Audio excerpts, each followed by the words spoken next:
CM Dhami और पूर्व मुख्यमंत्री विजय बहुगुणा की मुलाकात, दोनों के बीच विकास और राजनीति पर अहम चर्चा, आगामी योजनाओं पर विस्तार से विचार विमर्श।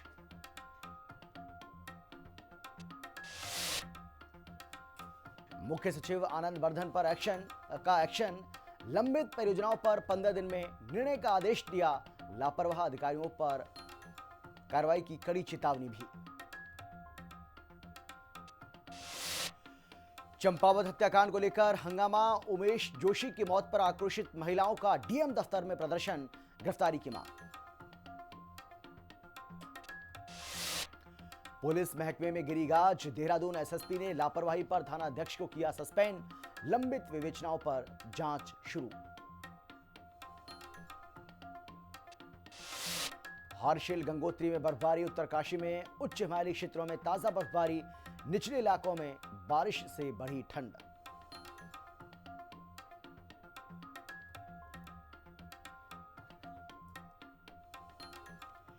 नमस्कार, आप देख रहे हैं हिंदी खबर में हूं आपके साथ अमित शर्मा। बड़ी जानकारी आपको हम दे रहे हैं।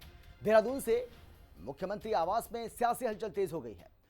मुख्यमंत्री पुष्कर सिंह धामी से पूर्व मुख्यमंत्री विजय बहुगुणा ने शिष्टाचार भेंट की है। हालांकि इसे एक औपचारिक मुलाकात बताया जा रहा है, लेकिन गलियारों में इस बात को लेकर चर्चा है, जो कि सियासी गलियारे हैं, कि इस मुलाकात के दौरान प्रदेश के विकास से जुड़े विभिन्न अहम मुद्दों और आगामी योजनाओं पर विस्तार से विचार विमर्श किया गया है।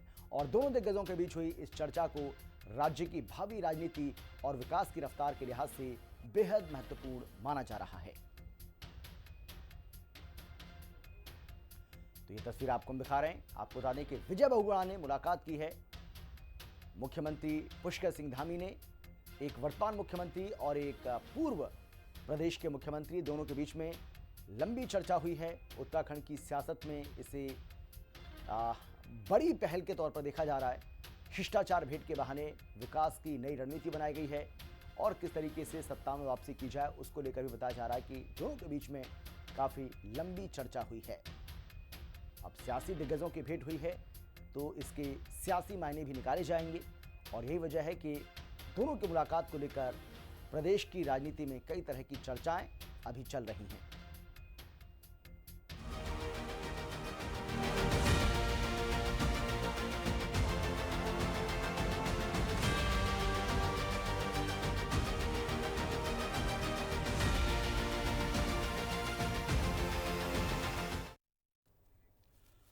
उत्तराखंड में मुख्यमंत्री पुष्कर सिंह धामी ने देहरादून में आयोजित कार्यक्रम में शहरी विकास विभाग के अंतर्गत चयनित 63 सफाई निरीक्षकों को नियुक्ति पत्र सौंपे। इस अवसर पर सीएम धामी ने कूड़ा निस्तारण वाहनों को हरी झंडी दिखाकर रवाना किया और लगभग 62 करोड़ रुपए की लागत से बनने वाले शहरी विकास निदेशालय के नए भवन का वर्चुअल शिलान्यास भी किया। सीएम धामी ने बताया कि पिछले 4 वर्षों में राज्य के करीब 30,000 युवाओं को सरकारी नौकरी दी जा चुकी है। एक रिपोर्ट आपको हम दिखाते हैं, देखिए। धामी सरकार की नौकरी सौगात, युवाओं को रोजगार। देहरादून में 63 सफाई निरीक्षकों को मिले नियुक्ति पत्र। 62 करोड़ के शहरी विकास निदेशालय भवन का शिलान्यास। 4 वर्षों में करीब 30,000 युवाओं को सरकारी नौकरी। उत्तराखंड में मुख्यमंत्री पुष्कर सिंह धामी का मिशन सरकारी नौकरी लगातार जारी है। इस कड़ी में मुख्यमंत्री पुष्कर सिंह धामी ने शहरी विकास विभाग के अंतर्गत चयनित 63 सफाई निरीक्षकों को नियुक्ति पत्र सौंपे हैं। नियुक्ति पत्र वितरण कार्यक्रम देहरादून में मुख्यमंत्री कैंप कार्यालय के मुख्य सेवक सदन में आयोजित किया गया। इस मौके पर मुख्यमंत्री ने कूड़ा निस्तारण से जुड़े वाहनों को हरी झंडी दिखाकर रवाना भी किया। कार्यक्रम के दौरान सीएम धामी ने लगभग 62 करोड़ रुपए की अनुमानित लागत से बनने वाले शहरी विकास निदेशालय के नए भवन का वर्चुअल शिलान्यास भी किया। मुख्यमंत्री पुष्कर सिंह धामी ने एक बार फिर से युवाओं को नौकरी की सौगात दी है। दरअसल मुख्यमंत्री पुष्कर सिंह धामी ने सीएम आवास में आयोजित कार्यक्रम में कई युवाओं को नियुक्ति पत्र बांटे हैं और सरकार की एक कोशिश है कि अगले 1 साल में 10,000 से अधिक युवाओं को नौकरी देनी है। कार्यक्रम में सीएम धामी ने बताया कि सरकार युवाओं को रोजगार देने के लिए लगातार प्रयास कर रही है और पिछले 4 वर्षों में राज्य के लगभग 30,000 युवाओं को सरकारी नौकरी दी जा चुकी है। आप सबको याद होगा, एक समय था हमारे प्रदेश के अंदर सभी छात्रों के मन में युवाओं के, नौजवानों के मन में बड़ी परीक्षाओं को लेकर शंका होती थी, लेकिन हमने एक संकल्प लेकर इस व्यवस्था को सुधारने का संकल्प लिया और आज मैं आप सबसे कह सकता हूं कि सख्त नकल विरोधी कानून लागू किया और लगभग 30,000 नियुक्तियां बिना नकल के आज तक संपन्न हो चुकी हैं। हम नियुक्ति की प्रक्रिया जब तक पूरा नहीं करेंगे तब तक ये हमारा अभियान निरंतर चलता रहेगा। राज्य गठन के समय उत्तराखंड में केवल 63 स्थानीय नगर निकाय थे। वर्तमान में स्थानीय नगर निकायों की संख्या बढ़कर 108 हो चुकी है। 11 नगर निगम, 46 नगर पालिका परिषद और 51 नगर पंचायत हैं। भाइयों बहनों, राज्य गठन के समय हमारे प्रदेश में केवल जहां 63 स्थानीय निकाय थे, आज प्रदेश में एक बड़ा ढांचा हमारा इस क्षेत्र में खड़ा हो गया है। 11 नगर निगम, 46 नगर पालिकाएं और 51 नगर पंचायत सहित कुल 108 स्थानीय नगर निकाय हैं और ये सभी इस बात का प्रमाण है कि आज शहर विकास और आर्थिक गतिविधियों के महत्वपूर्ण केंद्र बन चुके हैं। शहरी निकायों की प्रशासनिक और तकनीकी क्षमता को किया मजबूत। 5 वर्षों में नगर निकायों में 63 अधिशासी अधिकारियों की नियुक्ति, 22 कर एवं राजस्व निरीक्षकों और 32 अवर अभियंताओं की नियुक्ति। अब 63 सफाई निरीक्षकों की नियुक्ति से कार्य क्षमता हुई अधिक मजबूत। सीएम धामी ने उम्मीद जताई कि सभी नवनियुक्त कर्मचारी पूरी निष्ठा और ईमानदारी के साथ काम करते हुए शहरों को स्वच्छ और सुव्यवस्थित बनाने में अहम भूमिका निभाएंगे। भाइयों बहनों, पिछले करीब 5 वर्षों में शहरी निकाय में 63 हमारे अधिशासी अधिकारियों की नियुक्ति हुई है। 22 कर एवं राजस्व निरीक्षकों की, 32 अवर अभियंताओं की नियुक्ति पत्र प्रदान किए जा चुके हैं और आज 63 सफाई कर्मचारियों निरीक्षकों की नियुक्ति के साथ ही ये संख्या अब हमारी बढ़ने जा रही है और निश्चित रूप से इससे हमारी कार्यक्षमता भी बढ़ेगी। कार्यक्रम में सीएम धामी ने बताया कि शहरों को आधुनिक और सुरक्षित बनाने के लिए सरकार कई योजनाओं पर काम कर रही है। स्वच्छ भारत मिशन के तहत ठोस कचरा प्रबंधन को मिल रही मजबूती, स्मार्ट सिटी मिशन और प्रधानमंत्री स्वनिधि योजना से बदल रही तस्वीर, प्रधानमंत्री आवास योजना और अमृत मिशन से सपने हो रहे हैं साकार, खुले में शौच मुक्त अभियान और लीगेसी वेस्ट प्रबंधन से बेहतर सुविधाएं। इन तमाम योजनाओं के साथ साथ शहरी क्षेत्रों में स्वास्थ्य सेवाओं को मजबूत करने के लिए भी कई ऐतिहासिक कदम उठाए गए हैं।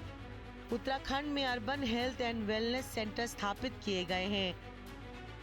निराश्रित गौवंशों के संरक्षण के लिए आश्रय योजना चलाई जा रही, कचरा प्रबंधन के लिए आधुनिक मैकेनाइज्ड ट्रांसफर स्टेशन बनाए गए, कूड़ा वाहनों की निगरानी के लिए integrated command and control centre बनाए, पर्यावरण संरक्षण को बढ़ावा देने के लिए 30 इलेक्ट्रिक बसें संचालित। उत्तराखंड में 11 स्थानों पर ईवी चार्जिंग स्टेशन स्थापित किए गए हैं। पर्यावरण मित्रों को दिया जा रहा है स्वच्छता सेनानी सम्मान। धामी सरकार का कहना है कि नगर निकाय शहरों के विकास की रीढ़ है और सफाई निरीक्षक इस व्यवस्था की नींव को मजबूत करते हैं। इनकी जिम्मेदारी कूड़ा प्रबंधन से लेकर नागरिकों को मिलने वाली मूलभूत सेवाओं को व्यवस्थित बनाए रखना है। दरअसल मुख्यमंत्री कैंप कार्यालय में आयोजित कार्यक्रम में मुख्यमंत्री पुष्कर सिंह धामी ने पालिका केंद्रीकृत सेवा के अंतर्गत 63 सफाई निरीक्षकों को नियुक्ति पत्र बांटे हैं। साथ ही उन्होंने उनके भविष्य के लिए शुभकामनाएं भी दी है। मुख्यमंत्री ने ये दावा किया है कि 30,000 से अधिक युवाओं को अब तक नौकरी मिल चुकी है और अगले 1 साल में वो लगभग 10,000 से अधिक युवाओं को नौकरी देने का काम करेंगे। कैमरा पर्सन विजय दत्तुड़ी के साथ दीपिका भंडारी, हिंदी खबर, देहरादून। और चमोली से एक बड़ी जानकारी आपको दे रहे हैं। 23 मई को खुलेंगे हेमकुंड साहिब के कपाट। मुख्य सचिव और गुरुद्वारा प्रबंधन ट्रस्ट के बीच में बैठक हुई है। मौसम और कम बर्फबारी को देखते हुए यह फैसला लिया गया। यात्रियों के लिए निःशुल्क रहने और खाने की व्यवस्था भी की जाएगी। ऋषिकेश से लेकर घांगरिया तक व्यवस्था की गई है। उत्तराखंड में स्थित विश्व प्रसिद्ध सिख तीर्थ स्थल श्री हेमकुंड साहिब के कपाट शनिवार 23 मई 2026 को श्रद्धालुओं के लिए खोल दिए जाएंगे।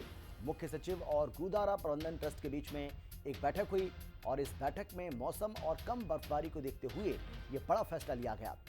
ट्रस्ट द्वारा ऋषिकेश से लेकर घांगरिया तक यात्रियों के लिए निःशुल्क रहने और खाने की व्यवस्था की जाएगी। प्रशासन ने यात्रियों की सुरक्षा और सुगम दर्शन के लिए पूर्ण सहयोग का भरोसा दिया है।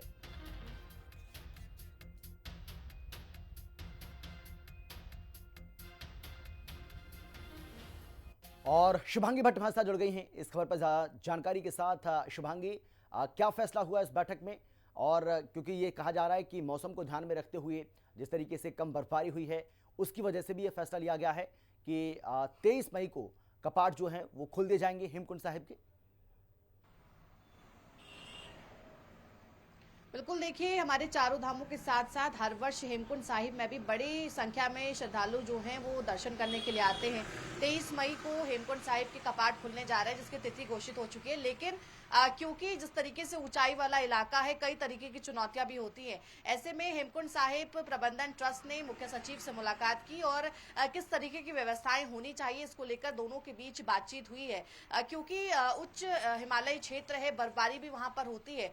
ऐसे में कई बार चुनौतियों का सामना करना पड़ता है। तो कहीं ना कहीं इस बार कैसे पूरा रणनीति बनेगी वहां पर श्रद्धालुओं को सेफ दर्शन करवाने के लिए, ये इस पर चर्चा हुई है। क्योंकि वहां पर ज्यादा बेहतर सुविधाएं देखने को नहीं मिलती है। उच्च हिमालयी क्षेत्र है, बर्फबारी भी कभी हो सकती है, कभी रिस्क भी वहां पर हो सकता है। इसलिए वहां पर रात्रि विश्राम की अनुमति जो है वो नहीं दी गई है। लेकिन लोग वहां पर आकर दर्शन जरूर कर सकते हैं। और जिस तरीके से चाहे वो केदारनाथ, बद्रीनाथ, गंगोत्री, यमुनोत्री हो, इन चारों धामों में जिस तरीके से बड़ी संख्या में लोग आ रहे हैं, हेमकुंड साहिब में भी ज्यादा से ज्यादा लोग पहुंचे दर्शन के लिए, ये कोशिश की जा रही है। और मुख्य सचिव ने पूरा आश्वासन दिया है कि तमाम तैयारियों में सरकार लगातार काम कर रही है। जो विभाग के लोग हैं वो लगातार काम कर रहे हैं। और जो लोग वहां पर पहुंचेंगे उनको किसी भी तरीके की असुविधा ना हो, चाहे वो रहने की हो, खाने पीने की हो या फिर दर्शन करने की हो, किसी भी तरीके की असुविधा ना हो, इस पर खास सरकार का फोकस है।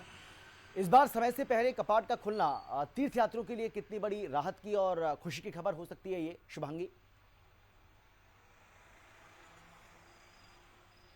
बिल्कुल, देखिए 23 मई को क्योंकि हेमकुंड साहिब के कपाट खुल रहे हैं, तो कहीं ना कहीं क्योंकि पूरे साल भर श्रद्धालुओं को इंतजार रहता है कि आखिर कब चारों धामों के हेमकुंड साहिब के कपाट खुलेंगे। और बहुत दूर दूर से लोग यहाँ पर आते हैं, केवल देश नहीं बल्कि विदेशों से भी लोग यहाँ पर दर्शन करने आते हैं। तो कहीं ना कहीं खुशी की लहर जरूर है सभी में, क्योंकि तिथि का इंतजार सभी को रहता है और अब तिथि की घोषणा हो चुकी है।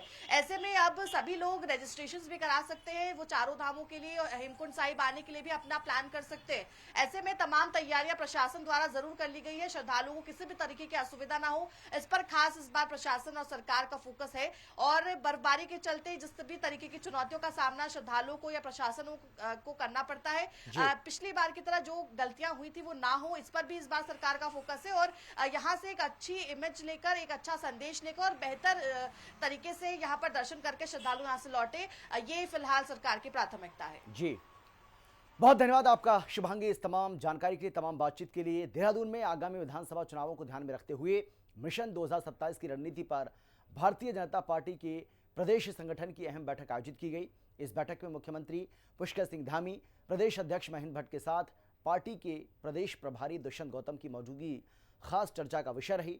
अंकिता भंडारी हत्या मामले में नाम चर्चा में आने के बाद से दुष्यंत गौतम लंबे समय से प्रदेश बीजेपी के कार्यक्रमों से दूरी बनाए हुए थे, लेकिन अब उनकी मौजूदगी पर कांग्रेस ने कई गंभीर सवाल खड़े कर दिए हैं और सियासत को गरमा दिया है।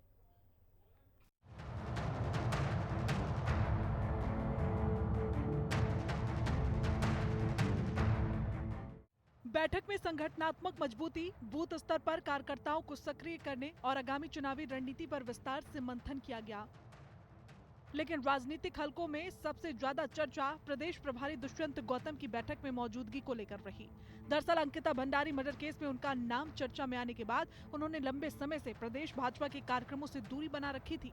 ऐसे में देहरादून में आयोजित इस महत्वपूर्ण बैठक में उनकी उपस्थिति और मुख्यमंत्री पुष्कर सिंह धामी और प्रदेश अध्यक्ष महेंद्र भट्ट की तरफ से फूलों से उनका स्वागत किए जाने को लेकर अलग अलग राजनीतिक मायने निकाले जा रहे हैं। इस मुद्दे को लेकर विपक्ष ने भाजपा पर तीखा हमला बोला है। कांग्रेस नेताओं का कहना है कि अंकिता भंडारी हत्याकांड से जुड़े सवाल अभी भी पूरी तरह शांत नहीं हुए और ऐसे में दुष्यंत गौतम का सार्वजनिक कार्यक्रम में स्वागत किया जाना जनता की भावनाओं के खिलाफ है। कांग्रेस का आरोप है कि देवभूमि की बेटी के साथ हुए इस जघन्य अपराध को लेकर प्रदेश की जनता आज भी न्याय की उम्मीद लगाए बैठी है और ऐसे समय में इस तरह का स्वागत करना जनता के जख्मों पर नमक छिड़कने जैसा है। कांग्रेस नेताओं ने कहा कि जनता सब देख रही है और आने वाले समय में इसका जवाब चुनाव में देगी। मैं सोचता हूँ ये दुर्भाग्यपूर्ण स्थिति है, इसलिए दुर्भाग्यपूर्ण स्थिति। मैं उनको दोषी, क्योंकि मैं कौन होता हूँ दोषी बोलने वाला। देखिए, एक शंका उठी, एक उंगली उठी, अगर उंगली उठी, शंका उठी, तो जब तक सीबीआई की जांच क्लियर नहीं हो जाती, उनको सीबीआई की रिपोर्ट क्लीन चिट नहीं मिल जाती, जब तक क्योंकि सीबीआई कोर्ट में रिपोर्ट सबमिट करेगी और कोर्ट से जब तक क्लीन चिट नहीं मिल जाती, तब तक उनको इस तरह सार्वजनिक कार्यक्रम में भी, और वो भी उत्तराखंड में, ये बहुत बड़ा दुर्भाग्य है। हमारे इस प्रदेश का भी दुर्भाग्य है और भाजपा का भी दुर्भाग्य है। भाई जल्दी सीबीआई की जांच करा लो। मतलब ये दुर्भाग्य में आज ये क्या संकेत है, आज मुझे बता दो, क्या करेगी सीबीआई? जब सत्ताधारी पार्टी के लोग जिस व्यक्ति पे आरोप लगाया उसका फूलों से स्वागत कर रहे हो, तो सीबीआई कुछ कर पाएगी क्या? भाजपा ने विपक्ष के आरोपों को पूरी तरह खारिज किया। पार्टी नेताओं का कहना है कि संगठन की बैठक पूरी तरीके से चुनावी रणनीति और संगठनात्मक मुद्दों पर केंद्रित थी। भाजपा का कहना है कि अंकिता भंडारी प्रकरण की जांच कानून के अनुसार चल रही है और राज्य सरकार ने शुरुआत से ही इस मामले में सख्त कार्रवाई की है। पार्टी नेताओं का दावा है कि मुख्यमंत्री पुष्कर सिंह धामी के नेतृत्व में सरकार पारदर्शिता और कानून के राज के लिए प्रतिबद्ध है। देखिए, मेरे ख्याल से दृष्टिकोण ठीक नहीं है। एक विषय पर सीबीआई जांच चल रही है। सीबीआई जांच में जो कोई दोषी पाया जाएगा उसको बख्शा नहीं जाएगा, ये भी सब जानते हैं और हम भी इस बात को मानते हैं। कल हमारी संगठनात्मक बैठक थी, संगठन के जो जिम्मेदार लोग हैं वो उसमें थे और उस बैठक का हिस्सा रहे, तो उसको इस तरह से नहीं देखा जाना चाहिए। अभी सीबीआई जांच चल रही है, तो जांच का इंतजार करना चाहिए। उसके बाद उसकी फाइंडिंग्स क्या आती हैं, उसके बाद आगे क्या कार्रवाई होती है, तब तक थोड़ा सब्र करना चाहिए इस मामले में।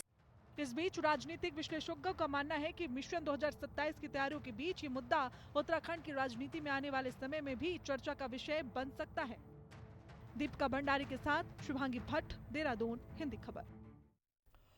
और देहरादून से एक और बड़ी जानकारी आपको हम दे रहे हैं। एलपीजी गैस आपूर्ति को लेकर समीक्षा बैठक हुई है। मुख्य सचिव आनंद बर्धन ने ये समीक्षा बैठक ली है। राज्य में गैस की पर्याप्त उपलब्धता का उनकी ओर से दावा किया गया। उपभोक्ताओं को समय पर आपूर्ति सुनिश्चित करने के निर्देश दिए गए हैं।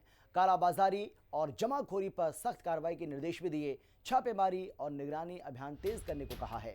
जिलाधिकारियों को गैस कंपनियों से समन्वय के निर्देश जारी किए गए हैं। देहरादून में मुख्य सचिव आनंद बर्धन ने एलपीजी गैस आपूर्ति को लेकर एक महत्वपूर्ण समीक्षा बैठक की है।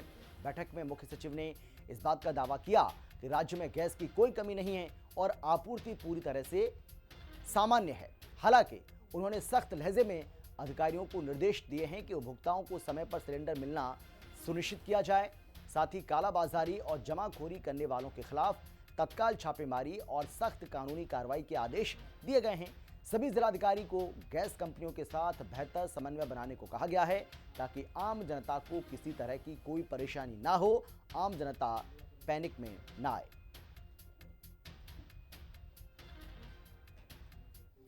देहरादून में वाइब्रेंट विलेज योजना को लेकर एक बड़ी बैठक हुई है। मुख्य सचिव आनंद बर्धन की अध्यक्षता में यह समीक्षा इसकी की गई है। 402 करोड़ के नए विकास प्रस्तावों को मंजूरी दी गई है। इसके अलावा सीमांत गांव में पर्यटन, सड़क और अवसंरचना विकास होगा। स्मार्ट कक्षाएं, खेल मैदान, सोलर स्ट्रीट लाइट बनेंगी। गांव में आजीविका के नए अवसर सृजित होंगे। पारदर्शिता और गुणवत्ता के साथ काम करने के निर्देश जारी किए गए हैं। तो उत्तराखंड के सीमांत क्षेत्रों के विकास को लेकर देहरादून में ये बड़ी बैठक संपन्न हुई। मुख्य सचिव आनंद बर्धन की अध्यक्षता में हुई इस समीक्षा बैठक में वाइब्रेंट विलेज योजना के तहत 402 करोड़ रुपए के नए विकास प्रस्तावों को मंजूरी दी गई है। इस बजट से सीमावर्ती गांव में सड़क, पर्यटन और बुनियादी ढांचे को मजबूत किया जाएगा। साथ ही बच्चों के लिए स्मार्ट कक्षाएं, खेल के मैदान, गांव में सोलर स्ट्रीट लाइट्स की सुविधा भी दी जाएगी। मुख्य सचिव ने अधिकारियों को पारदर्शिता और गुणवत्ता के साथ काम करने के सख्त निर्देश दिए हैं ताकि स्थानीय स्तर पर आजीविका के नए अवसर पैदा हो सकें। देहरादून में मुख्य सचिव आनंद बर्धन ने मुख्यमंत्री घोषणाओं की प्रगति को लेकर सचिवालय में एक महत्वपूर्ण समीक्षा बैठक की है। मुख्य सचिव ने कड़ा रुख अपनाते हुए सभी विभागों को लंबित परियोजनाओं पर अगले 15 दिनों के भीतर अंतिम निर्णय लेने के निर्देश जारी किए हैं और उन्होंने स्पष्ट किया कि जो योजनाएं व्यवहारिक नहीं हैं उनके विलोपन का प्रस्ताव तुरंत भेजा जाए, अन्यथा विभाग की जिम्मेदारी तय की जाएगी। बैठक में मौजूद भूमि विवाद सुलझाने, 10-10 कार्य आधारित घोषणाओं में तेजी लाने और गेस्ट हाउस निर्माण जैसे मुद्दों पर भी त्वरित कार्रवाई करने के आदेश जारी किए गए। उत्तराखंड की नदियों के अस्तित्व और सुरक्षा को लेकर राज्यसभा में बड़ी गूंज सुनाई दी है। बीजेपी प्रदेश अध्यक्ष और सांसद महेंद्र भट्ट ने सदन में उत्तराखंड की नदियों के पुनरुद्धार के लिए केंद्र सरकार से विशेष आर्थिक पैकेज की मांग की है। उन्होंने हिमालयी नदी प्रबंधन पैकेज पर जोर देते हुए कहा कि आपदाओं के कारण अलकनंदा और भागीरथी जैसी नदियों के तल में भारी मलबा जमा हो गया है, जिससे तटीय इलाकों पर खतरा मंडरा रहा है। महेंद्र भट्ट ने नदियों की वैज्ञानिक तकनीक से सफाई और मलबे के व्यावसायिक उपयोग के लिए स्पष्ट नीति बनाने का भी पुरजोर आग्रह किया है। चंपावत में उमेश जोशी की संदिग्ध मौत का मामला अब गर्माता जा रहा है। इंसाफ की मांग को लेकर आज बड़ी संख्या में आक्रोशित महिलाओं ने जिलाधिकारी कार्यालय पर जोरदार प्रदर्शन किया। मृतक की बहन ममता जोशी ने पुलिस पर लापरवाही का आरोप लगाते हुए कहा कि सीसीटीवी फुटेज में संदिग्धों के दिखने के बावजूद अब तक कोई गिरफ्तारी नहीं हुई है। परिजनों ने इस बात की चेतावनी दी कि यदि जल्द ही मामले की निष्पक्ष उच्च स्तरीय जांच और दोषियों की गिरफ्तारी नहीं हुई तो 16 मार्च से उग्र आंदोलन किया जाएगा। प्रदर्शनकारियों ने प्रशासन को सौंपे ज्ञापन में परिवार की सुरक्षा और न्याय की गुहार लगाई। देखिए, हमारी पहली मांग ये है कि जो हमें कोतवाल सर चंपावत BS बिष्ट जी द्वारा हमें दिखाई गई थी सीसीटीवी फुटेज, जिसमें एक रिंकू तड़ागी बोले तो उर्फ राकेश तड़ागी, जिसकी दुकान में अवैध धंधा किया जा रहा है, जो अलग अलग जगह से ड्रग्स बोले तो दम बोले या ड्रिंक वाइन उन चीज़ों की सप्लाई करता है। रात को 12-1 बजे तक बंदा दुकान खोल रहा है और लोगों को इस चीज़ में अपना शिकारी बना रहा है। मैं देख रही थी, हमने खुद अपनी सीसीटीवी फुटेज में मैंने अपनी आंखों से देखा है कि वो कैसी कैसी जगह से ड्रिंक वगैरह इस्तेमाल करके लोगों को सप्लाई कर रहा है, लोगों को दे रहा है और अपनी उन चीज़ों का शिकार बना रहा है। हमें उसकी दुकान बंद चाहिए। जो वो गैर कानूनी दुकान लेकर के बैठा है, उस दुकान को बंद करके उसे जेल में होना चाहिए। मगर वो आज खुलेआम लोगों से बोल रहा है कि मेरा तो इसमें हाथ नहीं है। टिहरी जिला कलेक्ट्रेट सभागार में आयोजित जनता दरबार में आज फरियादियों की भारी भीड़ उमड़ी। मुख्य विकास अधिकारी वरुण अग्रवाल ने जनता की समस्याओं को सुना और कई मामलों का मौके पर ही निस्तारण कर दिया गया। बैठक में लोक निर्माण विभाग और जल संस्थान से जुड़ी शिकायतों की भरमार रही। सीडीओ ने बार बार एक ही शिकायत आने पर कड़ा रुख अपनाते हुए अधिकारियों को चेतावनी दी है कि लापरवाही बरतने वालों के खिलाफ सख्त कार्रवाई होगी। उन्होंने साफ किया कि जन जन की सरकार, जन जन के द्वार अभियान के तहत जन समस्याओं का समाधान शासन की सर्वोच्च प्राथमिकता है। जनता दर्शन का कार्यक्रम आयोजित किया गया था। उसमें कुल 49 कंप्लेंट्स आई और वो कंप्लेंट्स विभिन्न प्रकार की थी। कुछ रोड संबंधी मामले थे, कुछ पानी संबंधी मामले थे, कुछ पेंशन संबंधी मामले थे। देहरादून पुलिस लाइन में आयोजित मासिक अपराध समीक्षा बैठक में एसएसपी ने कड़ा रुख अपनाते हुए लापरवाह अधिकारियों को सख्त चेतावनी दी। मुकदमा दर्ज करने में कोताही बरतने पर एक पूर्व थाना अध्यक्ष को तत्काल प्रभाव से निलंबित कर दिया गया है। साथ ही 1 वर्ष से अधिक समय से लंबित विवेचनाओं को लेकर संबंधित विवेचकों के खिलाफ जांच के आदेश जारी किए गए। एसएसपी ने दो टूक कहा कि अवैध खनन, नशे की तस्करी और अवैध कब्जों पर जीरो टॉलरेंस की नीति अपनाई जाए। आगामी त्योहारों और पर्यटक सीजन को देखते हुए सुरक्षा और यातायात व्यवस्था दुरुस्त करने के भी कड़े निर्देश जारी किए गए हैं। तीर्थनगरी ऋषिकेश के सुप्रसिद्ध 72 सीढ़ी गंगेश्वर घाट पर आज भक्ति और पर्यावरण संरक्षण का अनूठा संगम देखने को मिला। पूर्व मुख्यमंत्री रमेश पोखरियाल निशंक की बेटी और स्पर्श गंगा अभियान की संयोजका आरुषि पोखरियाल निशंक ने भव्य गंगा आरती में शिरकत की। विधि विधान से पूजन के बाद उन्होंने श्रद्धालुओं को गंगा की निर्मलता और स्वच्छता की शपथ दिलाई। इस दौरान आरुषि ने अपील की कि गंगा को स्वच्छ रखना हर नागरिक का कर्तव्य है। गंगा घाट प्रबंध समिति और राष्ट्रीय हिंदू शक्ति संगठन ने आरुषि का भव्य स्वागत कर उनके अभियान की जमकर तारीफ की।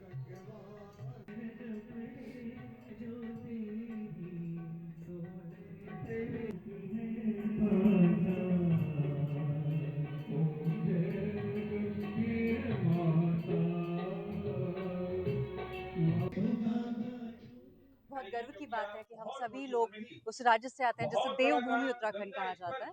तो जितनी हमको एक खूबसूरत जो है वो एक राज्य मिला है, उसके साथ-साथ एक ज़िम्मेदारी भी मिली है और ज़िम्मेदारी है माँ गंगा को साफ रखने की और लगातार उसके लिए काम करने की। और हम लोग स्पर्श गंगा के माध्यम से 2008 से इस काम को करते आ रहे हैं और मुझे नहीं लगता कि ये काम एक दिन में पूरा होने वाला है और कोशिश हमारी यही रहती है कि किस तरीके से हम माँ गंगा की सफाई ज़्यादा से ज़्यादा पौधों को लगाना, पर्यावरण की सफाई कर सकें। तो यही भाव लेकर आज गंगा का आशीर्वाद लेने के लिए पूरे स्पर्श गंगा की टीम के साथ हम लोग यहाँ पर आए। जिस तरीके से प्रत्येक दिन यहाँ पर माँ गंगा की पावन आरती की जाती है, माँ गंगा की पावन आरती पर यहाँ पे सभी श्रद्धालु सम्मिलित होते हैं, तो आज उसी आरती में आरुषि निशंक पोखरियाल जी, जो हमारे पूर्व मुख्यमंत्री निशंक पोखरियाल जी की पुत्री हैं, वो यहाँ पर उपस्थित हुई और उन्होंने माँ गंगा की अपनी सभी सहभागियों के साथ आरती करी और जिसमें उन्होंने धर्म के प्रति जागरूक करने का सबको एक संदेश दिया।